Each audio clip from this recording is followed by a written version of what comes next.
was actually a child refugee. Do you know what the word refugee means? You've seen in the news pictures of people having to leave their homes because of war, because their towns have been bombed and their homes have been destroyed. Isn't that a horrible thing to think that your town or your house was bombed and you have no place to live, and you have to leave with your family to find just someplace safe to be, right? A new village. And some of them are going into completely different countries altogether.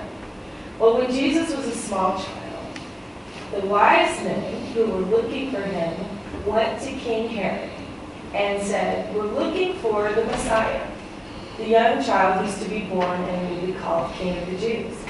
Herod was really angry because he had a huge ego. And he thought, what the heck is this? I'm the king. Why are you looking for a new king? And he asked the wise men, when you find the baby, come back and tell me where he is so that I can worship him too. Well, the wise men had a sense that Herod didn't mean this baby any good, so they didn't do that. Joseph, Jesus' earthly father, hears from an angel in a dream telling them, don't go back home once you leave Bethlehem, because Herod is trying to kill him.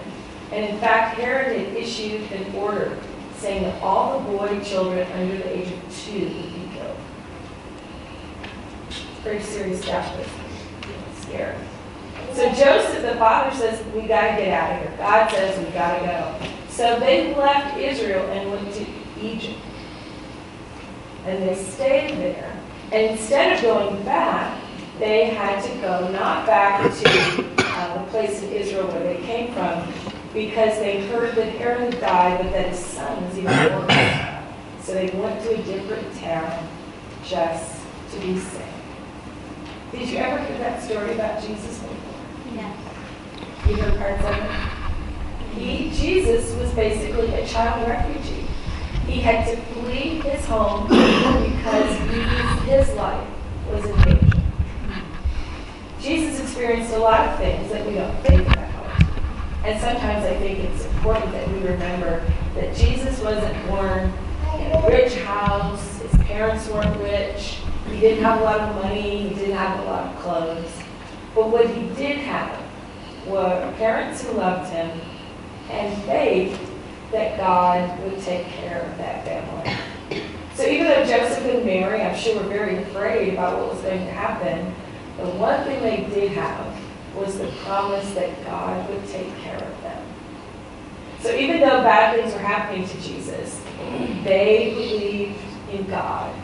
And God brought them safely from Israel to Egypt, and he brought them to this new town of Nazareth, where Jesus was able to grow up as a happy, healthy little boy. But was he still safe then? He was still safe, at least from the order of the king to kill all the boy babies. So once they came back, they went to Galilee specifically because they didn't want to live anywhere near the relatives of this evil king. And we ultimately know that Jesus grew up, and what happened to Jesus though?